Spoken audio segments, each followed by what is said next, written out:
رحیم پروداکشن تقدیم میکند.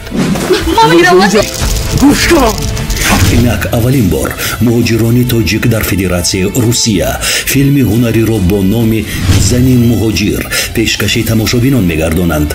فیلم زنی مهاجر حقیقتی ببحث از روزگاری مسافرانه یک زن است. زینا با یک مادری بیگانه کردی، زینا با مادرت میکند. این خدختره که خشروم چی ترا مجبور کرد خیسی همین شهر ملک غربت عذاب آمدی. ماجرا اوجا من کجا بدونم من در اینجا عذاب کشیده هستم.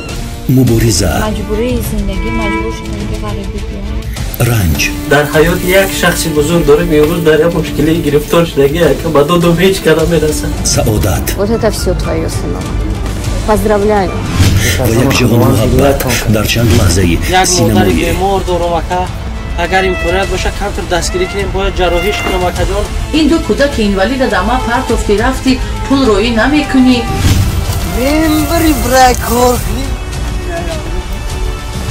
میزنی برادر عزیز کو هم چه تفاوت میکنی. مادامی که شما این چیزها را قبول نکردید رد کردید در اینجا برای شما جای نیست.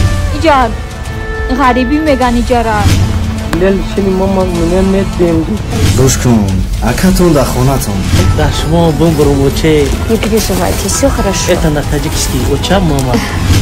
فیلم زنی مهاجر حقیقتی ببحث از روزگاری مسافرانه یک زن است. شما می توانید سنه 24 دکبر ساعت 19 با وقت روسیه از یوتیوب کانال رحیم پروداکشن تماشا کنید.